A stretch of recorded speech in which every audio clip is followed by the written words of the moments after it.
Day 24 part 1 embroidered derivatives. Embroidered का मतलब क्या होता है समझने के लिए साड़ी समझना होगा। साड़ी में हम लोग कुछ भी जब एम्बॉयड करते हैं तो उसको कहते हैं एम्ब्रॉयडरी। ठीक है, वही है यहाँ पे एम्बेडेड डेरिवेटिव्स। एक होता है नॉर्मल कॉन्ट्रैक्ट। नॉर्मल कॉन्ट्रैक्ट में अगर कुछ तुम डेरिवेटिव्स का चीज़ डाल दोगे, डेरिवेटिव्स को एम्बॉयड कर दोगे तो कहेंगे एम्ब्रॉयडर्ड डेरिवेटिव्स। ठीक है, एम्बेडेड डेरिवेटिव्स। अब इसको समझाने के लिए क्या बोलेंगे, एल्टन लिमिटेड इंडियन कंपनी है, वो कॉन्ट्रैक्ट की है गैंगस्टर लिमिटेड से। गैंगस्टर लिमिटेड यूएस का है। इंडियन कंपनी यूएस कंपनी के साथ डील कर रही है कि भाई हम तुमसे गन खरीदेंगे। ठीक है, तो बोला कि ठीक है, तो 80 रुपीज़ का जो जैसे कि 80 रुपये पर डॉलर हम लोग खरीदेंगे तुमसे। आज नहीं खरीदेंगे, आज से 6 महीने बाद खरीदेंगे, तो 80 रुपीज़ पर डॉलर खरीदेंगे।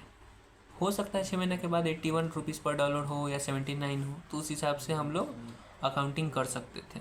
तो वो होता है नॉर्मल कॉन्ट्रैक्ट, नॉर्मल डेरिवेटिव्स का कॉन्ट्रैक्ट। लेकिन अब हम लोग क्या कर रहे हैं कि हम लोग ये बोले कि हम 80 रुपये डॉलर नहीं खरीदेंगे, हम 70 रुपये येन खरीदेंगे। येन क्या होता है? येन तीसरा करेंसी है। दो पार्टी है जिसका करेंसी रुपीज़ और डॉलर था, तो अगर नॉर्मल रुपी डॉलर का फॉरवर्ड पे काम करता है डेरिवेटिव्स का तो नॉर्मल कॉन्ट्रैक्ट होता है। लेकिन इसमें हम लोग येन यूज़ कर रहे हैं कि ना यूएस डॉलर ना रुपीज़, हम लोग अब येन यूज़ कर रहे हैं। तो जब भी हम लोग तीसरा कोई करेंसी पे काम करेंगे, तीसरा करेंसी के ऊपर सेटलमेंट करेंगे, उसको कहेंगे एम्बॉयडर्ड डेरिवेटिव्स, एम्बेडेड डेरिवेटिव्स। ठीक है, अब देखो दो तरह का कॉन्ट्रैक्ट हुआ, एक होता है होस्ट कॉन्ट्रैक्ट, एक होता है डेरिवेटिव्स कॉन्ट्रैक्ट। इस एग्जाम्पल में होस्ट कॉन्ट्रैक्ट था कि गन को खरीदना बेचना, उसका नॉर्मल चल रहा था कि अगर यूएस 80 रुपीज़ डॉलर अगर खरीदता बाद में तो नॉर्मल कॉन्ट्रैक्ट होता, यही बेस कॉन्ट्रैक्ट था, तो ये होस्ट कॉन्ट्रैक्ट है। लेकिन इसमें अब येन का बात घुसा रहे हैं, तो येन जो है वो डेरिवेटिव्स कॉन्ट्रैक्ट है। Host contract, derivatives contract. ठीक है, अब एक बात आता है कि होस्ट कॉन्ट्रैक्ट और डेरिवेटिव्स कभी क्लोजली रिलेटेड हो सकता है, कभी नॉट क्लोजली रिलेटेड हो सकता है। क्लोजली रिलेटेड तब कहते हैं जब या तो रुपीज़ जैसे कि 80 रुपीज़ पर डॉलर खरीदता या 70 डॉलर पर रुपी खरीदता, मतलब दोनों का जो करेंसी है दोनों में से किसी एक करेंसी पे अगर डील करता है तो दोनों को कहते हैं क्लोजली रिलेटेड। लेकिन यहाँ पे हम लोग येन पे कर रहे हैं, ये थर्ड पार्टी है, थर्ड पार्टी का करेंसी है, तो इसको हम लोग कहेंगे नॉट क्लोजली रिलेटेड। ठीक है, अभी हम लोग क्यों पढ़ते हैं क्लोजली रिलेटेड या not closely related? Closely related अगर जब भी क्वेश्चन होगा तो वो नॉर्मल अकाउंटिंग बनेगा, एकदम नॉर्मल। अभी तक जैसे डेरिवेटिव्स का पॉइंट अकाउंटिंग करते थे वैसी अकाउंटिंग होगा एम्बेडेड डेरिवेटिव्स का भी। लेकिन एम्बेडेड डेरिवेटिव छोड़ हटाओ, लेकिन जब नॉट क्लोज रिलेटेड है तो हम लोग सेपरेट अकाउंटिंग करेंगे। एक होस्ट का अलग अकाउंटिंग होगा और एम्बेडेड डेरिवेटिव्स का अलग अकाउंटिंग होगा। मतलब जो नॉर्मल अकाउंटिंग, जो नॉर्मल बेस कॉन्ट्रैक्ट था गन्स को खरीदना, गन्स को बेचना, ये हमारा नॉर्मल कॉन्ट्रैक्ट था, तो इसका अकाउंटिंग अलग करेंगे। और जो डेरिवेटिव, जो येन की वजह से जो भी अकाउंटिंग होगा उसका अकाउंटिंग हम लोग अलग करेंगे। ठीक है, तो एक बात क्लियर, ये होस्ट का अकाउंटिंग अलग करेंगे। होस्ट क्या है? नॉर्मल खरीद बिक्री का। तो नॉर्मल खरीद बिक्री का क्या होता है? Asset account debit to bank, या फिर bank account debit to asset. जब हम लोग बेच रहे हैं तो बैंक अकाउंट डेबिट होगा, खरीद रहे हैं तो बैंक अकाउंट क्रेडिट होगा, नॉर्मल। ठीक है, अब आ जाते हैं हम लोग क्वेश्चन पे। ठीक है, इलस्ट्रेशन नंबर 100 पे आ जाओ, पेज नंबर 33.41। ठीक है, आगे इसमें क्या हो रहा है कि एक इंडियन कंपनी सोलर पैनल खरीद रही है दुबई की कंपनी से। ठीक है, लेकिन 6 महीने के बाद खरीद रही है। ये नॉर्मल हो गया तुम्हारा कौन सा कॉन्ट्रैक्ट? INR, रुपीज़ और दिरहम, ये दोनों के बीच का कॉन्ट्रैक्ट है। ये डेरिवेटिव्स कॉन्ट्रैक्ट है, जो क्योंकि 30 जून के बाद मतलब 1 जनवरी को कर रहा है और 30 जून को पेमेंट करना है, तो ये डेरिवेटिव्स नॉर्मल कॉन्ट्रैक्ट है। ठीक, नीचे क्या बोल रहा है, लेकिन हम लोग खरीद रहे हैं कितना पे? USD 50 मिलियन के, डॉलर्स में खरीद रहे हैं। ये रुपीज़ है, ये दिरहम है, कॉन्ट्रैक्ट इसके बीच है, लेकिन खरीद रहे हैं डॉलर्स में। तो ये थर्ड पार्टी आ गया, थर्ड पार्टी आ गया तो इम्बेडेड अथी आ गया, क्या आ गया? इम्बेडेड डेरिवेटिव्स आ गया। और जैसे थर्ड पार्टी आया तो नॉट क्लोजली रिलेटेड आया, नॉट क्लोजली रिलेटेड आया तो सेपरेट अकाउंटिंग होगा, होस्ट का अलग अकाउंटिंग और डेरिवेटिव का अलग अकाउंटिंग। होस्ट अकाउंटिंग क्या होगा यहाँ पे? जो हम लोग सोलर पैनल खरीद रहे हैं, नॉर्मल अकाउंटिंग होगा। ठीक, अब आ जाते हैं अकाउंटिंग पे। चलो क्वेश्चन जब पेज 203 पे आ गए कॉपी में, देखो होस्ट कॉन्ट्रैक्ट का हम पहले बताते हैं। ठीक है, 2-3 सा बात है जो सब में कॉमन होगा। पहला बात तुमको अभी समझाने के लिए बता देता, अभी नहीं समझ में आएगा बोल दे रहे पहले। जो रेट हम लोग होस्ट में यूज़ करेंगे ना, वही रेट हम लोग डेरिवेटिव्स में यूज़ करेंगे, एकदम दिमाग में फिक्स रखना। जो काम होस्ट, दो चीज़ बोल रहे हैं, एक तो रेट दोनों में सेम होगा, और जो भी हमारा वो होगा, जो हम लोग काम कर रहे होंगे वो भी दोनों में सेम होगा। अगर खरीद रहे हैं तो दोनों में खरीदेंगे, बेच रहे हैं तो दोनों में बेचेंगे। ठीक है, अभी नहीं समझ में आ रहा है बता रहे, सुनो। होस्ट कॉन्ट्रैक्ट में हम लोग, होस्ट कॉन्ट्रैक्ट किस चीज़ का है? खरीदने का। हम लोग ABG जो है इंडियन कंपनी, उसके पॉइंट ऑफ व्यू से बना रहे हैं, उसके बुक से बना रहे हैं। ठीक है, डे 1 देख भाई, डे 1 का जर्नल एंट्री क्या होगा? ये डेरिवेटिव्स कॉन्ट्रैक्ट है, कॉन्ट्रैक्ट आज हुआ है, इनिशियल कोई भी इन्वेस्टमेंट हम लोग नहीं करते, यही डेरिवेटिव्स कॉन्ट्रैक्ट का डेफिनेशन है। तो इनिशियली कोई ट्रांजैक्शन नहीं होगा, ट्रांजैक्शन नहीं है तो जर्नल एंट्री नहीं होगा, तो डे 1 कोई जर्नल एंट्री नहीं। ठीक है, तो जर्नल एंट्री कब होगा? जर्नल एंट्री तब होगा जब हम लोग खरीद रहे हैं या बेच रहे हैं। इस क्वेश्चन में हम लोग खरीद रहे हैं। ठीक है, तो कोई भी एसेट, हम कुछ भी चीज़ हम लोग खरीदेंगे तो क्या अकाउंटिंग एंट्री होगा? Financial asset account debit to bank. ठीक है, लेकिन जब हम लोग इम्बेडेड डेरिवेटिव्स का क्वेश्चन बनाएंगे ना, तो तुमको क्या बोला है? सेपरेट अकाउंटिंग होगा, होस्ट का अलग, इम्बेडेड का अलग, लेकिन लास्ट में कंसोलिडेटेड एंट्री बनेगा दोनों का मिक्स करके। ठीक है, तो अभी हम लोग कहाँ आते हैं? हम लोग अकाउंटिंग कर रहे थे होस्ट का, तो डे 1 कुछ अकाउंटिंग नहीं किए। अब जिस दिन खरीद रहे हैं तो उस दिन होना चाहिए क्या कि solar panel account debit to bank, लेकिन यहाँ पे टू बैंक नहीं करके टू पेबल्स करेंगे। हम लोग कैश यूज़ नहीं करेंगे अभी। ठीक है, कैश हम लोग जब लास्ट कंसोलिडेटेड बनाएंगे ना, तब हम लोग कैश यूज़ करेंगे। अभी हम लोग क्या कर रहे हैं? टू पेबल्स कर रहे हैं, उसको लाइबिलिटी हम लोग बुक में रिकग्नाइज कर दिए। ठीक है, तो अकाउंटिंग बन गया solar panel account debit to payables. ठीक है, ये तो एंट्री हो गया। अमाउंट क्या जाएगा? अब अमाउंट सुनो क्या होगा। देख भाई, क्वेश्चन में 3-4 गो रेट दिया होगा, एक्सचेंज रेट दिया होगा।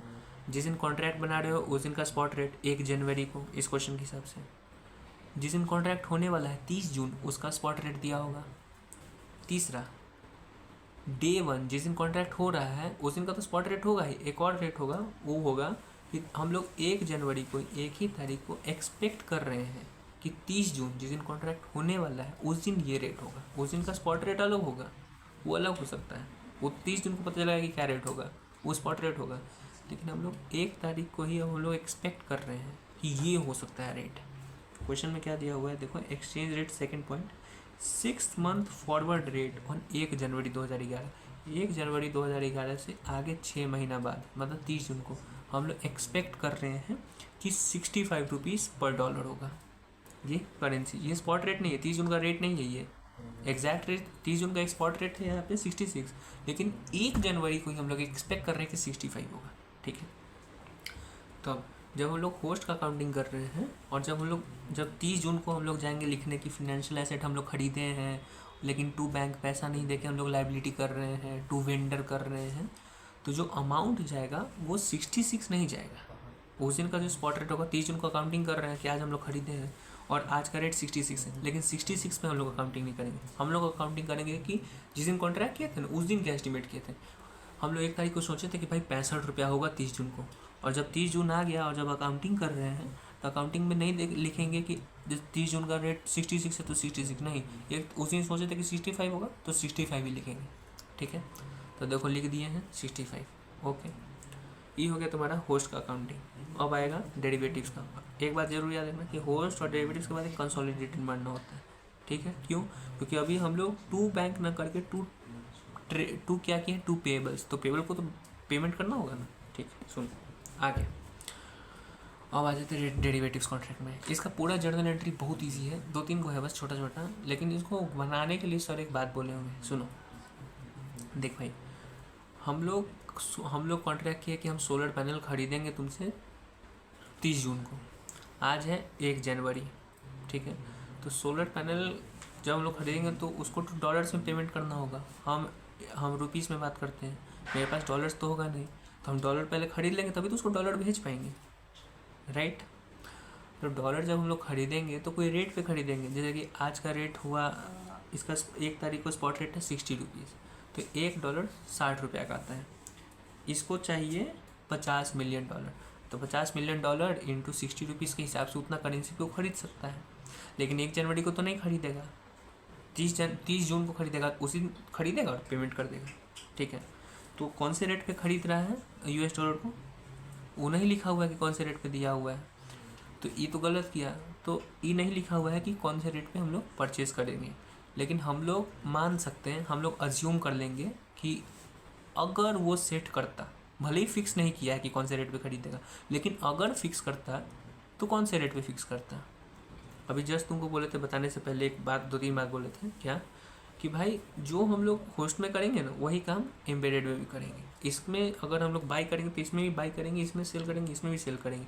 इसका जो रेट होगा एग्जैक्ट इसमें भी वही रेट होगा, ठीक है। तो अभी होस्ट में हम लोग कौन सा रेट यूज़ किए थे, जब एंट्री कर रहे थे कि 30 जून को क्या एसेट खरीदे हैं तो टू पेबल्स इतना लिखे, कौन सा रेट यूज़ किए थे कि स्पॉट रेट 30 जून को क्या रेट था हमको मतलब नहीं, आज ही अकाउंटिंग कर रहे हैं, लेकिन आज का क्या रेट है हमको उससे मतलब नहीं है। हमको क्या मतलब होगा, जो 1 जनवरी जिस दिन कॉन्ट्रैक्ट किए थे उस दिन क्या माने थे, उस दिन माने थे कि 65 होगा, एक्सपेक्टेड रेट था हमारा, तो वो रेट यहाँ यूज़ कर लेंगे। हम लोग क्या सोचेंगे कि हम लोग तो अभी तो हम लोग भले ही फिक्स नहीं किए रेट थी US डॉलर खरीदने का, क्योंकि उस डॉलर से हम पेमेंट करना था, लेकिन हम लोग फिक्स नहीं किए कि कितना पे खरीदेंगे। तो मान लेते हैं कि अगर हम लोग फिक्स किए होते हैं तो ये रेट पे फिक्स किए होते हैं, कौन सा रेट जो हम लोग अभी जस्ट यूज़ किए थे कि Day 1 फॉरवर्ड रेट, तो वो वाला हम लोग मान लेते हैं, ठीक। अब हम लोग करते हैं एंट्री। देख भाई डेरिवेटिव्स कॉन्ट्रैक्ट है तो Day 1 जिस दिन 1 जनवरी है उस दिन का कोई एंट्री नहीं होगा, क्योंकि कोई ट्रांजेक्शन ही नहीं हुआ है, ठीक है। तो Day 1 नो एंट्री। अब आ जाते हैं 30 जून पे, जिस दिन हम लोग खरीद रहे हैं एक्चुअल में। तो हम लोग तो खरीद रहे हैं उसको, कितना पे खरीद रहे हैं, कितना पे खरीद रहे हैं भाई,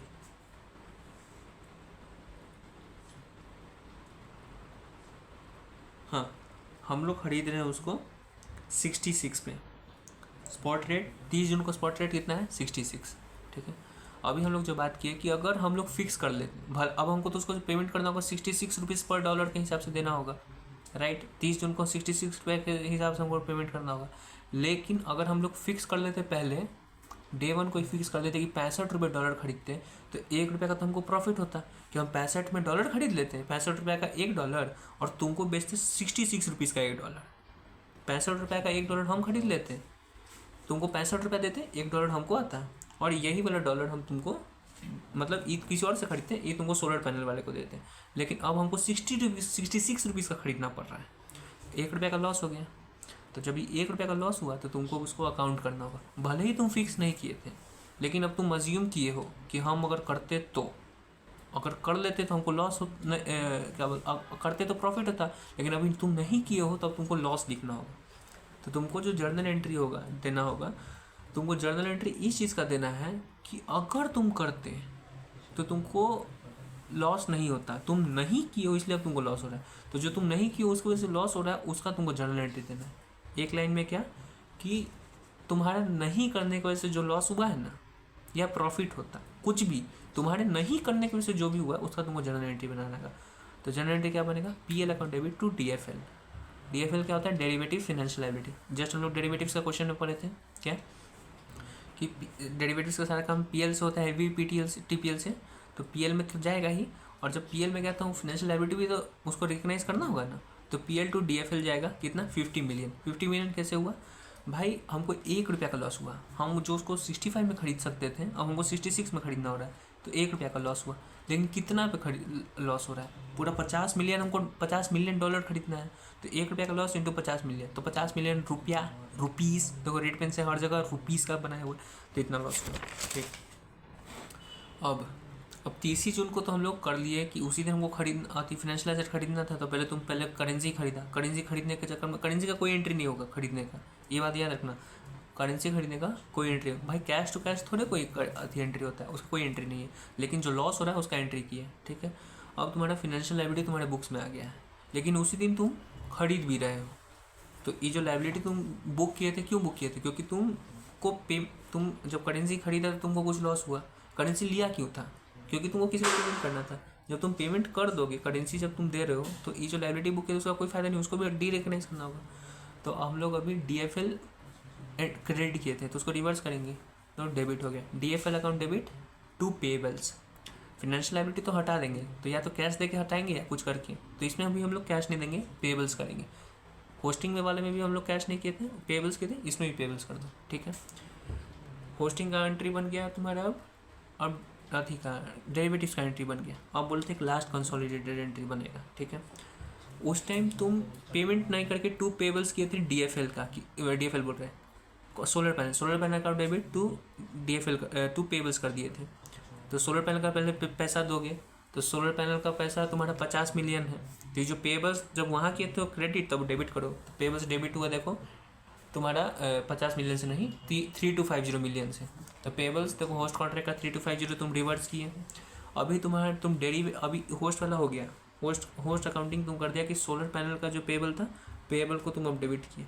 डेरिवेटिव्स कॉन्ट्रैक्ट का DFL 2 पेबल्स किया था, तो पेबल्स को भी हटाओ वहाँ पे, तो पेबल्स को भी तुम डेबिट किया 50 मिलियन से। पेबल्स अब दोनों जगह का डेबिट हो गया। अब पेमेंट करोगे ना, उस टाइम जो तुमको पेमेंट करना था सोलर पैनल का तुम पेमेंट नहीं किया, अभी जब तुम DFL निकाला तब भी तुमको पेमेंट करना था, तुम नहीं किया। तो दोनों पेबल्स को एक जगह रख दो और पेमेंट कर दो एक साथ। 2 कैश देखो गया 3300 मिलियन, ठीक है। अब तुम हमसे पूछेगा कि भाई ये अलग अलग अकाउंटिंग हम लोग क्यों किए, शांति से एक अकाउंटिंग कर सकते थे बेमतलब का।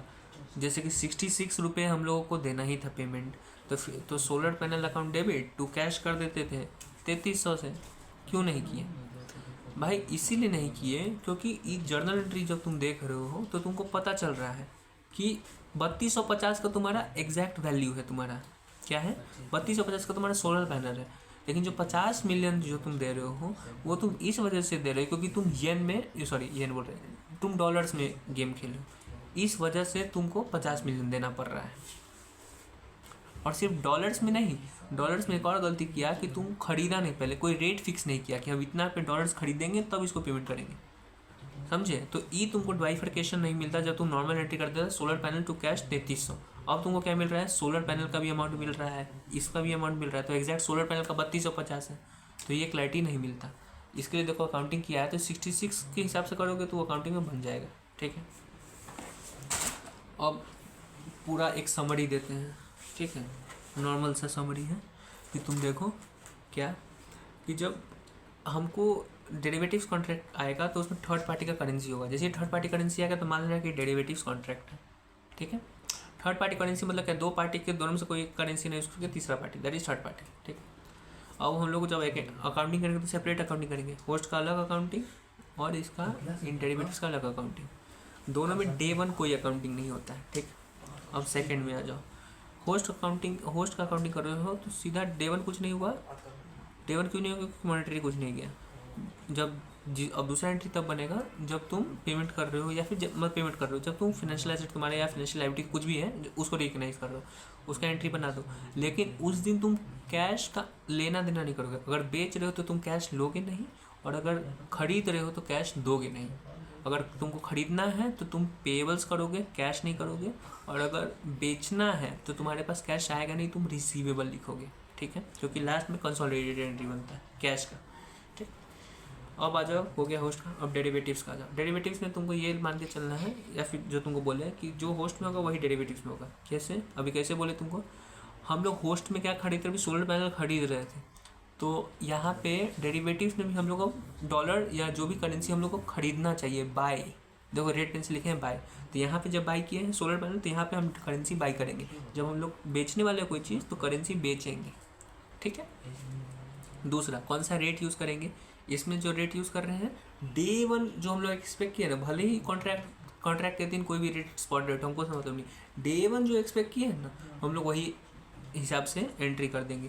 तो मान लेंगे हम लोग क्या, जब डेरिवेटिव्स का बात कर रहे हैं तो वो तो नॉर्मल है कि हम लोग फिक्स नहीं करने वाले रेट कि कौन सा रेट पे डॉलर खरीदने वाले हैं या बेचने वाले हैं। तो कौन सा रेट मानेंगे हम लोग?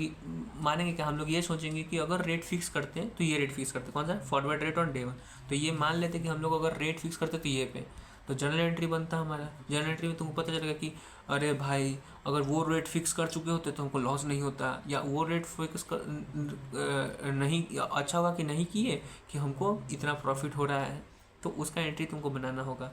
और जब तुम एंट्री बनाओगे तो हो सकता है कि लॉस की वजह से DFL बन जाए या प्रॉफिट की वजह से DFA बन जाए।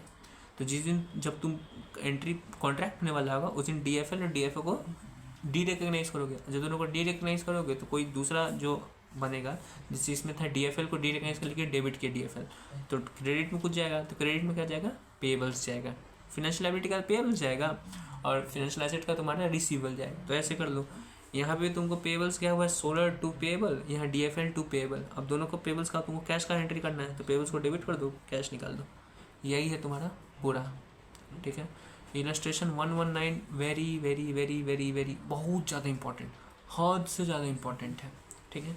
क्यों है इंपॉर्टेंट, क्योंकि इसमें बहुत सारा एक्सचेंज रेट दिया हुआ है, लेकिन ज़्यादा कुछ खास नहीं है, ठीक है। सुन लो, वही नॉट क्लोजली रिलेटेड क्वेश्चन है, 3 मिनट का क्वेश्चन है। इसमें देख लो कि हम लोग पहले होस्ट का कॉन्ट्रैक्ट बना, होस्ट अकाउंटिंग कर रहे हैं, अब डेरिवेटिव्स अकाउंटिंग करेंगे। होस्ट अकाउंटिंग कर रहे हैं तो डे 1 कोई कॉन्ट्रैक्ट का ट्रांजैक्शन नहीं हुआ तो कोई एंट्री नहीं होगा। 30 जून, 30 जून को ये लोग अथी कर रहा है, क्या कर रहा है, खरीद रहा है, मतलब सॉरी बेच रहा है। तो जब बेच रहा है तो 2 एसेट गया, 2 इक्विपमेंट देखो 550 लाख का गया, लेकिन डेबिट क्या होगा, कैश नहीं आएगा, तुमको बोल दिए। तो कैश का क्या लिखा हुआ है, रिसीवेबल, लेकिन लिख तो दिए रिसीवेबल अकाउंट डेबिट 2 इक्विपमेंट, लेकिन कौन सा अमाउंट लिखेंगे, जो स्पॉट रेट होगा 30 जून को वो नहीं, वो रेट नहीं लिखाएगा। भले ही 30 जून को हम अकाउंटिंग कर रहे हैं, लेकिन 30 जून का स्पॉट रेट नहीं यूज़ करेंगे। कौन सा रेट यूज़ करेंगे, जो पहला दिन जो कॉन्ट्रैक्ट किए थे उस दिन क्या एक्सपेक्ट किए थे, तो उस दिन हम लोग एक्सपेक्ट किए थे 55। रुको, इलस्ट्रेशन 33.5 है। इसमें क्या हो रहा है, 6 मंथ फॉरवर्ड ऑन 1 जून 2011, 2011 हमारा पहला दिन है, तो वहाँ से 6 महीना 30 जून जिस दिन कर रहे हैं, तो 1 तारीख को हम लोग क्या एक्सपेक्ट किए हैं 55, तो 55 यूज़ करेंगे। यहाँ पे देखो एक और चीज़ लिखा हुआ है, 3 मंथ फ्रॉम 31 मार्च 11, 31 मार्च 11 को हम लोग एक्सपेक्ट कर रहे हैं, 31 मार्च को हम लोग एक्सपेक्ट कर रहे हैं कि 30 जून को 45 होगा। 31 मार्च को एक्सपेक्ट कर रहे हैं कि 45, एक है 1 जनवरी, एक है 31 मार्च और 30 जून। 1 जनवरी को सोच रहे हैं कि 30 जून को होगा 55, 31 मार्च को हम लोग अब सोच रहे हैं कि नहीं 45 होगा। तो हमको इससे कोई मतलब नहीं, तुमको क्या बोले, जो पहला दिन एक्सपेक्ट किए थे ना वही यूज़ करेंगे। तो डे 1 क्या एक्सपेक्ट किए थे 55, तो हम लोग जब रिसीवेबल टू इक्विपमेंट कर रहे हैं तो 55 के हिसाब से बनाएंगे, तो 55 से बन गया, ठीक है। अब आ जाओ, ये हो गया होस्ट का अकाउंटिंग। अब यहाँ पे रिसीवेबल तो कैश वाला तुमको बोले लास्ट में कंसोलिडेटेड बनता है, तो लास्ट में चल जाना। अब डेरिवेटिव्स का आ जाओ, तो वो क्या बोले थे कि जो हम लोग होस्ट में करेंगे वही डेरिवेटिव्स में करने वाले हैं। क्या अभी हम लोग क्या कर रहे हैं कि हम लोग को बेच रहे हैं सामान, तो जब हम लोग अपना एसेट बेचेंगे तो हमको पैसा किस में आएगा, पैसा किस में आएगा, पैसा हमको आएगा डॉलर्स में आएगा, लेकिन डॉलर्स तो हमको कोई मतलब नहीं है, हम तो इंडियन कंपनी है, तो हम डॉलर लेके क्या करेंगे, तो हमको फिर डॉलर को तो बेचना ही पड़ेगा, तो हम लोग डॉलर्स बेच देंगे। तो एक ट्रिक क्या काम आया, और ये तुमको जो ज़्यादा दिमाग में अभी जो तुमको समझा है, तुमको समझने का जरूरत नहीं पड़ेगा, कब जब ट्रिक याद रहेगा, क्या कि जो भी होल्डिंग में काम करेंगे, सॉरी होस्ट में जो काम करेंगे वही काम हम लोग डेरिवेटिव्स में करेंगे। होस्ट में हम लोग क्या कर रहे हैं, बेच रहे हैं, हम लोग एसेट अपना इक्विपमेंट बेच रहे हैं, तो जब डेरिवेटिव्स का करेंगे तो उसमें हम लोग डॉलर्स अपना करेंसी बेचेंगे। तो देखो क्या बोला, upon sale of equipment you will receive dollar, but as you are Indian company you required rupees, so you will sell the dollar, okay. तो जब तुम डॉलर्स बेच रहे हो तो तुमको कोई रेट पे तुमको बेचना होगा, भले ही तुम बेच दोगे, लेकिन कौन सा रेट पे बेचोगे, तो भाई रेट तो हमको नहीं पता है। तो हम लोग क्या करते हैं, हर वक्त ये सोचते हैं कि भाई अगर हम रेट फिक्स कर लेते तो अच्छा होता, लेकिन कौन सा रेट फिक्स करते हैं, अरे वही रेट फिक्स करते जो अभी जस्ट यूज़ किए थे, सेम रेट दोनों में यूज़ होगा और सेम चीज़ दोनों में यूज़ होगा। अभी रेट कौन सा यूज़ किए थे कि डे 1 जो हम लोग एक्सपेक्ट किए थे वही रेट एक्सपेक्ट कर लेंगे, तो एक्सपेक्ट कर लिया, तुम क्या रेट एक्सपेक्ट किया 55 रुपया के हिसाब से। तुम लोग एक्सपेक्ट किया कि हम अगर क्या अभी हम लोग क्या कर रहे हैं, डॉलर्स बेचने वाले हैं, तो हम लोग को फिक्स कर लेना चाहिए था 55 रुपया के हिसाब से कि 55 रुपया का $1 तुमको बेचेंगे, ठीक है। ये हम लोग को कर लेना चाहिए था, लेकिन हम लोग नहीं किए, ठीक है। यहाँ बोला है 31 मार्च का भी डेटा दिया हुआ है, 1 जनवरी को काम कर रहे हैं, कॉन्ट्रैक्ट कर रहे हैं, 31 मार्च को ईयर एंड होता है, 30 जून को कॉन्ट्रैक्ट होगा, तो ईयर एंड होगा तो फिर अकाउंटिंग तो होगा ना, तो 31 मार्च को तुमको करना होगा अकाउंटिंग। डे 1 तुम डेरिवेटिव्स में कोई अकाउंटिंग नहीं करोगे, तो डे 1 कोई कुछ नहीं किया। अब 31 मार्च आ जाओ, सीधा तुम 30 जून जाता था जनरली, लेकिन इस क्वेश्चन में तुमको बोला है 31 मार्च का भी बात बोला हुआ है, तो तुमको 31 मार्च को भी अब काम करना होगा, एक स्टेप बढ़ गया। तो 31 मार्च को तुमको क्या बोल रहा है, 31 मार्च को बोल रहा है कि उस दिन का 31 मार्च का स्पॉट रेट है 57। तुम क्या सोचा था तुम यही सोचा था ना कि तुम सोचता है कि भाई अगर हम डॉलर्स को बेचने के लिए अगर उसी टाइम फिक्स कर लेते कि हम 55 रुपया का $1 बेचेंगे और अभी का स्पॉट रेट है 57 रुपया। 55 तुम सोचा था कि हम 55 रुपये का बेचेंगे $1। अब तुमको मतलब कि तुम अगर $1 तुम किसी को बेचोगे तो तुमको 55 रुपया देगा। अभी का रेट क्या है 31 मार्च का, कि अभी तुम अगर $1 बेचोगे तुमको 57 रुपीज़ देगा। मतलब अभी हमको 55 रुपया मिलने वाला था, अब हमको 57 मिल सकता था। तो $2 का तुमको क्या हो गया, लॉस हो गया। सॉरी $2 का नहीं हुआ भाई, $10 का लॉस हुआ। रुक जाओ समझा दे रहे। सॉरी सुनो सॉरी मिस्टेक कर दी। सुनो भाई,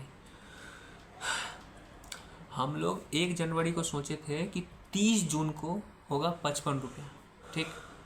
31 मार्च को खड़े हैं, इस दिन हम लोग एक्सपेक्ट कर रहे हैं कि अब 45 रुपया, 30 जून को 45 रुपया होगा, ठीक है। तो हम लोग अगर रेट फिक्स करते कि डॉलर इतना में हम लोग उसको बेचेंगे, हम लोग सोचे थे कि 55 रुपया हम लोग उसे लेंगे तो उसको $1 देंगे। लेकिन अभी का मार्केट क्या बोल रहा है, अब 31 मार्च को तो हम लोग खरीद बिक्री नहीं कर रहे हैं, राइट। हम लोग खरीद बिक्री कब करेंगे, डॉलर्स हम लोग कब बेचेंगे, जिस दिन हमको पैसा आने वाला होगा। जिस दिन पैसा आएगा, कब आएगा, 30 जून को आएगा, 31 मार्च को थोड़े आएगा। यही हम जस्ट जल्दी किए, 30 जून का पैसा आएगा ना। तो 30 जून को हम 31 मार्च को एक्सपेक्ट कर रहे हैं कि 30 जून को हमको 45 रुपया आने वाला है। लेकिन एक तारीख को सोचे थे कि 30 जून को आएगा 55 रुपया, सोचे थे कि 55 रुपया आएगा। भले ही हम नहीं सोचे, भले ही हम फिक्स नहीं किए, लेकिन सोचे तो थे कि 55 रुपया आएगा। लेकिन अब लग रहा है कि 45 रुपया आएगा, तो $10 का तो अब लॉस हो गया, राइट। भले ही हम उसको फिक्स नहीं किए, लेकिन अगर फिक्स करते तो अभी $10 का हमको लॉस हो जाता। तो $10 का लॉस तुमको लिखना होगा, राइट। कैसे हुआ लॉस, और फिर तुमको समझा रहे। देख भाई, अभी हमको 55 रुपया मिल सकता था, लेकिन अब हमको मिलेगा 45 रुपया, राइट। तो $10 का हमको लॉस हो गया, तो तुम लॉस बुक कर दिया, ठीक है, लॉस बुक हो गया। अब आया 30 जून, 31 मार्च को काम कर दिया, अब 30 जून का। 30 जून को तुमको क्या करना होगा, 30 जून को फिर तुमको अति करना होगा, चेक करना होगा।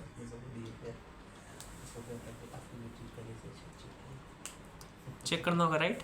अब जैसे कि हम लोग अब पिछला वाला क्वेश्चन में क्या किए थे कि सीधा 1 तारीख को बुक किए काम, और उसके बाद सीधा 30 जून को हम लोग देख रहे थे कि अगर इस रेट पे फिक्स करते तो इतना देना होता, ये सब। अभी हम लोग 31 मार्च को कर दिए, लेकिन क्या 31 मार्च कॉन्ट्रैक्ट डेट है, नहीं ना, 30 जून है। फिर 30 जून को हम लोग चेक करेंगे कि क्या डिफरेंस आ रहा है।